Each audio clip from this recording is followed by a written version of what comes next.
평강의 하나님이 친히 너희를 완전히 거룩하게 하시고 또 너희의 온 영과 혼과 몸이 우리 주 예수 그리스도께서 강림하실 때 흠없게 보존되기를 원하노라.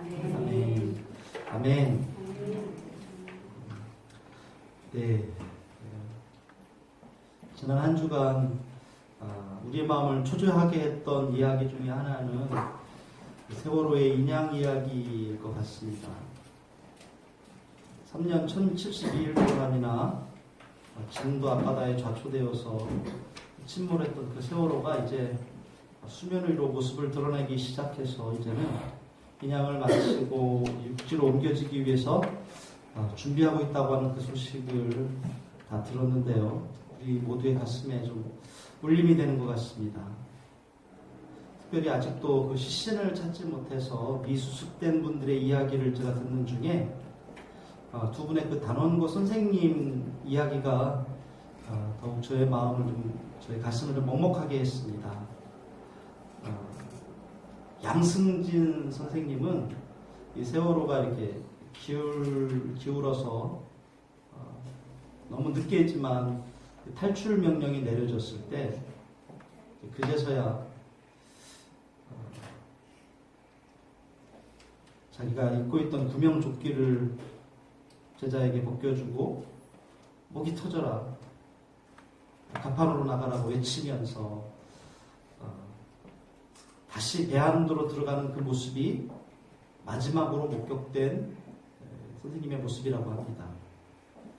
또 생존 학생들의 증언에 따르면 구창석 선생님이라고 하는 분이 계신데 다른 선생님하고 함께 그 세월호가 기울었을 때 객실 이곳저곳 뛰어다니면서 학생들의 안부를 확인하고 구명조끼를 다급하게 입으라고 이렇게 지시하시고 빨리 나가라고 외치는 그래서 막 학생들 탈출을 도왔지만 정작 본인은 빠져나오지 못했다라는 그 소식, 그 이야기를 들었습니다.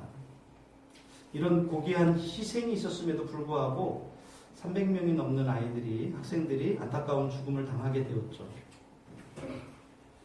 저도 부모로서 또 대한민국 국민으로서 눈물이 나고 안타까운 가슴 아픈 사건입니다. 정치적으로도 큰 이슈라고 하는 그런 부분을 좀 우리가 좀 내려놓고서라도 이제 다시는 만나지 못하고 다시는 돌아올 수 없는 곳으로 간 그 이야기들이 어디 이뿐이겠습니까만 이런 아픔은 정말 말로 다 표현할 수 없는 부분이 많습니다. 저는 좀 길지 않은 목회를 했음에도 불구하고 장례식을 지켜볼 기회가 많았어요. 장례식의 그 안타까움과 그 슬픔은 함께 있는 분들의 마음을 많이 아프게 하죠. 누구나 아픈 이야기를 다 갖고 있지만 오늘 성경에 나오는 바울에게 있어서 데살로니가 교회는 그런 안타까움과 미안함이 아주 많은 교회였습니다. 성경에 있는 교회들이 다 그렇지만 핍박과 환난을 통해서 순교한 교인들 때문에 남은 성도들에게 큰 슬픔이 있었어요. 그런 성도들을 향해서 바울 사도는 예수님께서 반드시 재림하실 것이고 그날에 우리 믿는 사람들은 잠자는 자들이든지 아니면 이미 잠들어서 무덤에 있는 사람들이든지 살아있는 사람들이든지 반드시 부활할 것이다 이렇게 말씀해 주죠. 예수 믿으면 누구나 이런 재림신앙, 부활신앙을 갖고 있을 것 같은데 데살로니가 교회 교인들은 이 믿음이 약했어요. 그럴 만한 이유가 있었습니다. 왜 믿음이 약할까요? 그 이유가 사도행전 17장의 이야기가 나옵니다. 데살로니카에 도착한 사도 바울 일행이 유대인의 회당에 들어가서 그곳에서 성경을 가지고 강론하면서 십자가의 도를 전했어요. 외국 생활을 하면 같은 나라 사람들을 만나는 아주 유용한 장소가 교회라고 하죠. 흩어진 유대인들도 자기들의 신앙생활을 하는 장소일 뿐만 아니라 동족 간의 유대감을 강하게 하는 곳이 바로 이 회당입니다. 그곳에서 바울이 복음을 전하면서 그 말씀을 듣던 경건한 헬라인의 큰 무리와 적지 않은 귀부인들이 예수님을 영접하고 제자가 됐다 이렇게 말씀해요. 근데 이것을 시기한 유대인들이 거리의 불량배들을 동원해서 이 바울과 그 일행을 공격합니다. 그래서 전도 여행 온 지 불과 3주 만에 그 도시를 급하게 떠나게 되었어요. 도망가듯이 몰래 숨어서 떠나야만 했습니다.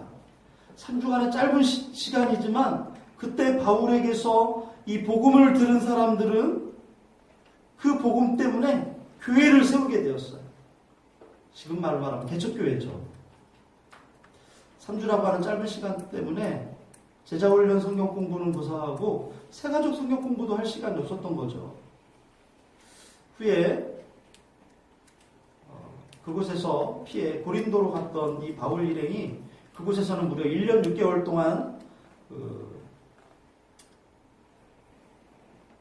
두란노 소원이라고 하는 곳에서 복음을 자세하게 가르치기도 하고 훈련도 했어요. 하지만 이 데살로니가 교회는 너무 시간이 짧아요.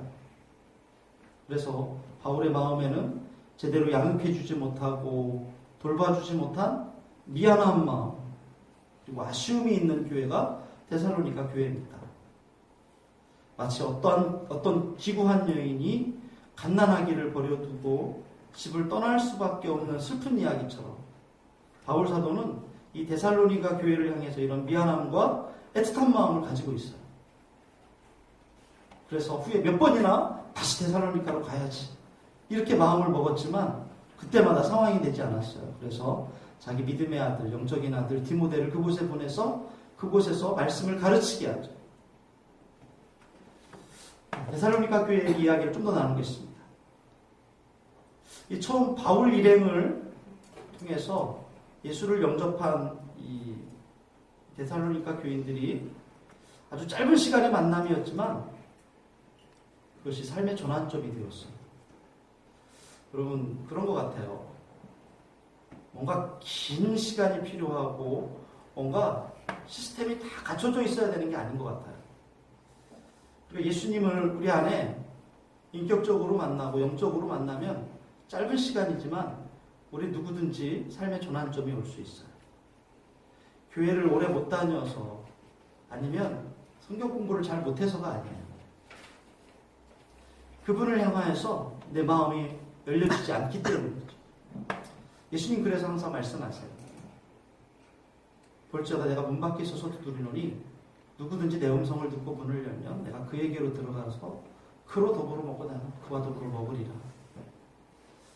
성경 공부해야 되고 새가족 성경 공부 또 제자 훈련, 양육 훈련, 바나바 훈련, 전도 훈련 그런 게 아니에요. 아주 짧은 시간이지만 누구든지 예수 안에 있으면 삶의 전환점이 생깁니다. 데살로니가 교회는 아주 짧은 시간이지만 바울 사도가 이곳에 교회를 세우라고 부탁한 것도 아니지만 교회가 세워졌어요. 너무 짧은 시간 동안에 복음을 전하고 나오는 바람에 지도자조차도 세워주지 못했어요. 당신이 좀 맡아서 해주세요. 이 말 한마디도 못하고 온 거죠. 그런데 그때 세워진 이 데살로니가 교회가 유럽 곳곳에 성경에 보면 마게도냐와 아가야 전체에 소문이 날 정도로 믿는 자의 본이 되었어요. 이 마게도냐와 아가야는 지금의 말하면 이탈리아와 그리스예요.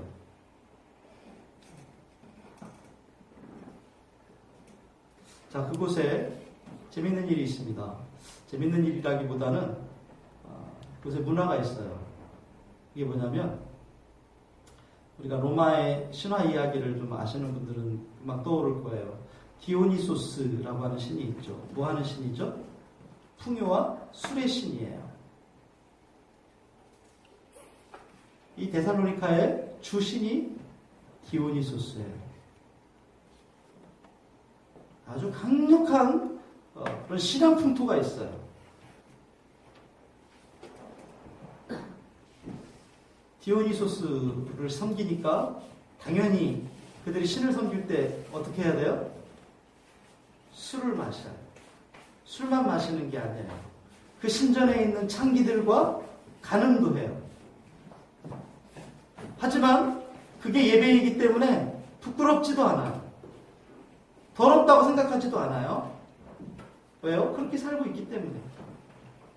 그런 도시에서 예수를 믿는다? 내가 하나님의 백성이다? 난 그래서 하나님의 그 거룩하심을 따라 경건하게 살아야 된다? 웃기네.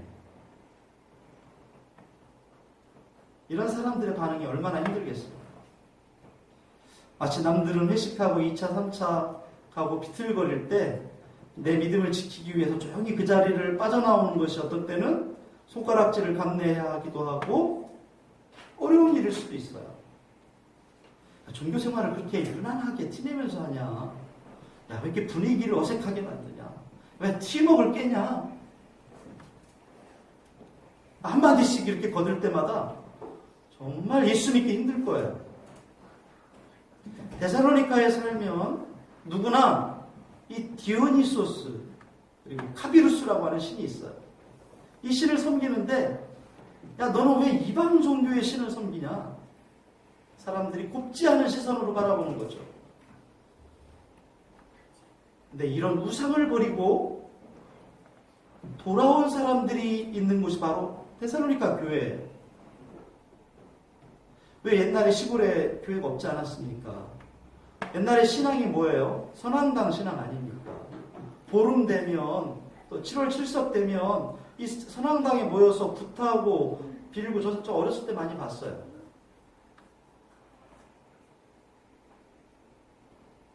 다 와요. 심지어는요, 교회인데도 와가지고 돈을 걷더라고요. 선한당에다 돼지 잡아야 된다고. 다 하는데, 저는 모르는 척 했는데, 어렸으니까. 아버님, 우리 어머님 얘기 들어보니까, 교회 권사도 가고, 집사도 가고, 거기 다 있더라고. 동네에서 안 그러고 안 따당하니까. 근데 데살로니가 교회는 그런 곳에서 우상을 버리고 하나님 앞에 돌아온 거죠. 예수님은 반드시 다시 오신다고 하는 그 확신을 갖고 디모데가 전해주는 그 말씀을 사람의 말이 아닌 하나님의 말씀으로 받으면서 교회가 점점 굳건하게 세워지는 거예요. 아마도 제가 알기에는 이 교회의 강점이 사랑이었던 것 같습니다. 데살로니가전서 4장 9절에 보면 바울 사도가 이렇게 얘기해요. 형제 사랑에 관하여는 너희에게 쓸 것이 없다. 야, 여러분 사랑. 오늘날 여러분 오늘 교회들마다 참 어려움이 많죠. 교회가 갈라졌어요. 교회가 깨졌어요. 좀 안타까운 일이지만 왜 그러죠? 사랑하면 헤어져야 돼요. 보내줘야 되는 거예요. 이류 소설처럼 그런 겁니까? 사랑이 있는 교회, 사랑이 풍성해서 바울 사도가 권면할 게 없어. 내가 더 이상 너희들한테 사랑에 관해서는 쓸 말이 없다. 그렇게 칭찬할 정도였죠. 교회가 이렇게 서로 사랑하는 일들이 있다면 여러분 얼마나 감동이 있을까요? 저는 교회 안에 이런 사랑이 풍성한 교회가 오늘 교회들마다 너무 필요하다고 생각합니다. 많이 느껴요. 말씀과 가르침을 받은 그대로 서로 사랑해서 더 이상 다른 가르침이 필요 없을 정도로 그런 사랑하는 교회라고 한다면 얼마나 귀하고 얼마나 행복할까 이런 생각이 듭니다. 다른 것도 아니고 복음 안에서 서로 사랑하면 든든히 서 있는 교회 아니겠습니까? 복음의 능력이 있고 탁월함이 있을 거라는 그런 짐작이 들어요.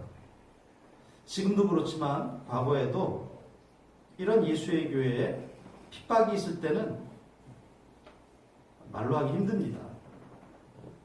반드시 순교가 뒤따르게 되고요. 데살로니가 교회의 아픔이 바로 이런 부분이었어요. 아마 핍박 가운데 있었기 때문에 더 사랑했는지도 모르겠어요. 이런 가슴 아픈 사별을 해야 하는 상황에서 너무 슬퍼하고 너무 아파하는 거죠. 믿음이 있기 때문에 울지도 말고 슬퍼하지도 말아야 된다라고 강요하는 것은 올바른 신앙은 아닌 것 같습니다. 그러나 바울 사도는 우리에게 오늘 말씀하시는데 소망 없는 다른 이와 같이 슬퍼하지 않게 하려 한다라고 말씀하시죠. 너무 슬퍼하지 말라는 뜻이에요. 슬프지만 이것이 끝이 아니기 때문에 그렇습니다. 우리가 가지고 있는 재림신앙 한번 따라합시다. 재림신앙, 부활신앙. 네, 예수님이 반드시 다시 오신다는 거예요. 이게 재림신앙이에요. 그 예수님이 다시 오실 때 죽었던 자든지 살아있는 자든지 다 변화되고 다시 살아나서 그 예수님을 만난다는 이게 부활신앙이에요. 부활의 첫 열매 되신 그 예수님처럼 우리도 주님이 강림하실 때 다시 살아날 것이라고 하는 이 믿음이 부활신앙인데 여러분 누구에게나 종말이 있죠. 개인적인 종말이라든지 사회적인 종말 혹은 국가적인 종말 그리고 마지막에 온 인류적인 종말 이 종말이 있어요. 우리는 항상 마지막을 준비해야 합니다. 믿는 사람이든 불신자이든 간에 누구에게나 죽음이 있어요. 예수 잘 믿는다고 안 죽어요? 예수 안 믿는다고 바로 죽습니까? 그런 거 아니죠. 오늘 우리에게 주시는 말씀은 육신의 죽음은 있지만 우리에게 소망이 있는 것은 주님 오실 때 다시 살아날 거라고 하는 그 부활할 거라고 하는 믿음 때문이죠. 일제강점기 때 35년 동안 우리나라가 일본의 침략에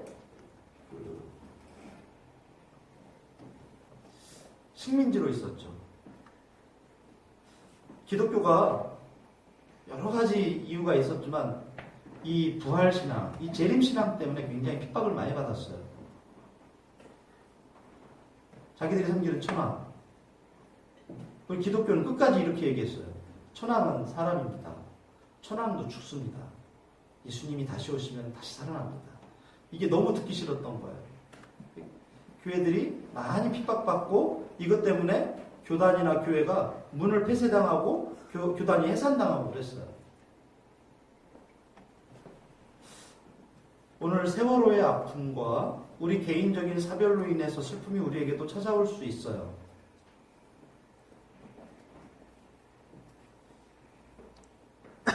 우린 늘 마지막을 준비해야 합니다. 전에 그런 설명을 드린 적이 있죠. 뱃속의 태아는 10달을 엄마의 방에서 살아가요. 그 아기는 엄마 배 밖에 다른 세상이 있다는 것을 알까요? 모를까요? 물론 우리는 다 알아요. 아기는 아마 알 수 없을 거예요. 왜냐하면 보지 못했기 때문에. 그러나 엄마와 아빠의 따뜻한 목소리 이것을 매일 듣고 또 엄마가 이렇게 쓰다듬어주고 아빠가 쓰다듬어주고 하는 그 손길을 경험한 아기는 짐작할 거예요. 엄마의 문을 나오는 순간 두려움과 아픔 때문에 아기가 큰 울음을 터뜨리고 나오지 않습니까? 우리 인생의 마지막도 그래요. 하나님 알지 못하는 사람들이 늘 얘기합니다. 야, 죽으면 끝이야. 네가 죽어봤냐? 천국 가봤어? 죽으면 끝이야. 죽으면 귀신 되는 거야.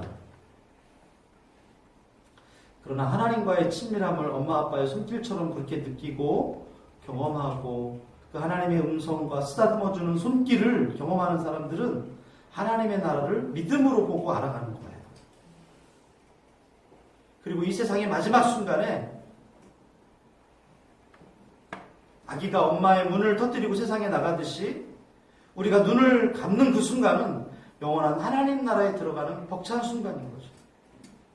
성경은 데살로니가에서 이렇게 말합니다. 형제들아 자는 자들에 관하여는 너희가 알지 못함을 우리가 원치 아니하노니. 그렇습니다. 죽었다고 말하지 않고 잠잔다고 말해요. 회당장 야이로의 딸 12살 된 딸이 죽었어요. 그때 예수님이 이 아이가 잔다라고 말씀하셨어요. 잠에서 깨어나듯이 다시 일어날 것이기 때문에 그렇게 말씀하십니다.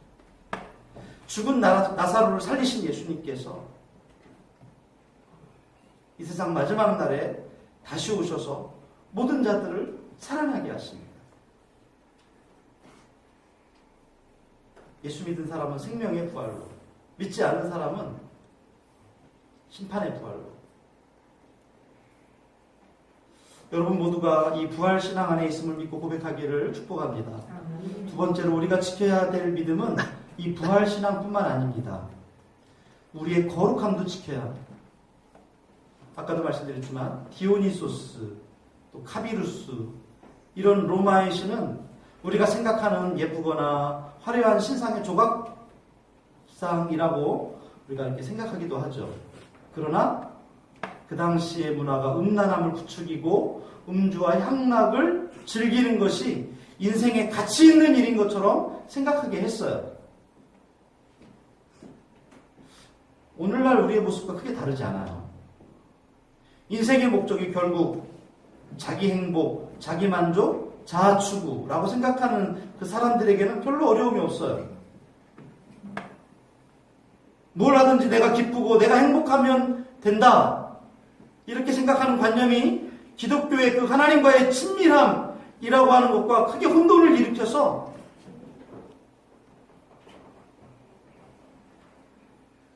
그게 하나님이 바라시는 생활이라고 생각하는 거죠. 아닙니다. 오해한 거예요. 성경은 그렇게 말하지 않아요. 내가 불륜을 저지르지 않고 나름대로 가족과 교회를 위해서 희생하는데 무슨 문제가 있을까 이런 생각도 하죠. 게다가 나는 하나님을 버리지도 않았고 나름대로 힘들게 살고 있는데 무슨 소리냐? 저항할 수도 있어요.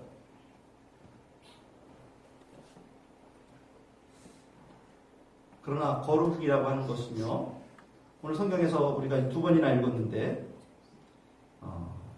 온전히 거룩하라라고 하는 말씀과 흠없게 보존되어야 된다 이 말씀이 어떤 겉으로 드러나는 그런 게 아닙니다. 겉으로만 또 구별되는 그런 것이 아니라 우리의 영적인 정결함을 말하는 거예요. 지금 우리 안에 일어나야 되는 진정한 회복이 뭡니까? 여러분, 거룩이에요. 물론 육신의 피곤함, 질병 고쳐야죠. 회복되어야 되죠. 그러나 성경이 우리에게 말하는 그 회복, 그 거룩함은요, 영적인 것을 말합니다. 거룩은 하나님의 성품이죠. 우리는 하나님처럼은 거룩해질 수 없어요. 그래서 우리의 부정함을 회복하고 정결해지기 위해서 구약에서 어떻게 했습니까? 송아지와 양을 잡아서 짐승의 피를 뿌려 하나님 앞에 불태워 예배드렸죠. 오늘 우리는 예수 그리스도의 보혈로 정결함을 입고 믿음으로 죄사함을 받았어요. 그리고 그 위에 부어지는 것이 무엇입니까? 하나님의 거룩한 그 성령의 임재예요. 성령이 우리 안에 부어지는 것은 방언하고 은사가 나타나고 열정적인 신앙생활을 하는 거 이런 것만이 아니에요. 우리를 하나님의 거룩한 성품 안에 머물도록 하시는 성령님이 계십니다.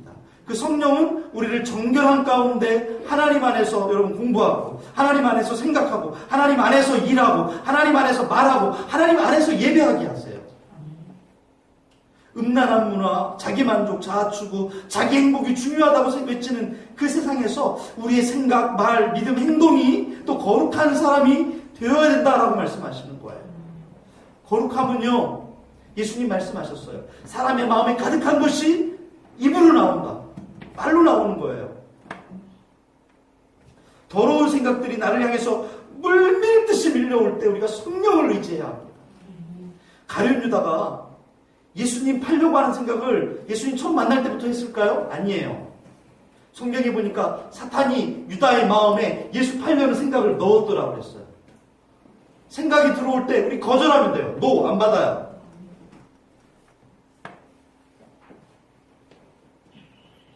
잠언 4장이 말씀하시죠. 무릇 지킬 만한 것보다 더욱 내 마음을 지키라. 생명의 근원이 이에서 남입니다. 거룩함으로 여러분 우리 자신을 지키세요. 특별히 학생들, 어른들도 마찬가지죠. 지키셔야 돼요. 저희가 아이가 셋인데요. 벌써부터 옛날부터 그랬죠. 엄마 아빠의 터치가 안 돼요. 안 받겠다는 거예요. 뭐 스마트폰 보자. 아유 어떻게 봐요. 패턴을 어떻게 해놨는지 아무리 풀어도 안 풀어져요. 이 스마트폰 안에 뭐가 들었는지 짐작이 안 가요. 별수를 다 써봤는데 저희 아이들만 그러겠습니까? 세상의 아이들이 지금 그렇게 살고 있지 않습니까? 지키셔야 돼요. 하나님이 거룩한 하나님이십니다. 거룩함으로 우리 자신을 지키시기를 바랍니다. 우리 모두 누구든지 예외가 아니에요. 사회가 음란하고 문화가 그래서 어쩔 수 없다고 핑계할 수 없는 거예요. 예전에 한 20년 전에 나온 찬양 중에 이런 찬양이 있어요. 들어보셨나 모르겠어요. 로만 16:19 say 아시죠? 선한 데는 지혜롭고 악한 데는 미련하다. 부르기가 힘든 찬양인데요. 지키셔야 돼요. 지금이 그럴 때입니다. 남들도 다 그렇다고 그렇게 말할 필요가 없어요. 주님이 오시는 그 순간까지, 우리를 부르시는 그 순간까지 우리의 온 몸과 혼과 영을 거룩하게 보존하라고 말씀하십니다. 세 번째로 우리가 지켜야 될 모습이 있죠.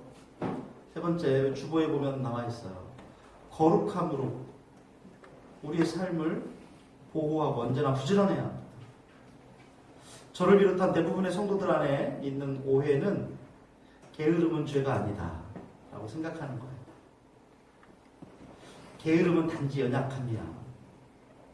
만약 굳이 죄라고 하면 아주 낮고 가벼운 범칙금 한 2만 원짜리, 그래서 구두경보의 수준이라 이렇게 생각할 수도 있어요. 올림머리로 중요한 시간들을 모두 날려버렸다고 하는 것이 단지 그분이 사치했다, 그런 뜻이 아니죠. 그 안에는 그분이 자기 직책에 성실하지 못했고 게을렀다고 하는 의미를 우리가 다 공유하고 있듯이, 게으름과 나태함은 하나님이 기뻐하시는 것이 아니에요. 아마 데살로니가 교회에 이런 나태함과 게으름 때문에 큰 문제가 있었던 것 같아요. 사랑이 있는 교회, 우상으로부터 자기 믿음을 굳건하게 지키고 있었지만 게으름과 나태함이 교회의 문제가 되었어요.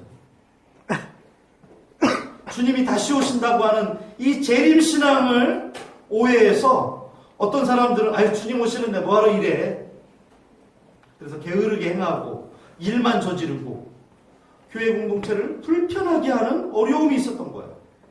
이 교회 안에 골칫거리죠. 일만 만드는 사람. 성경에 그 단어 그 마음에 나와요.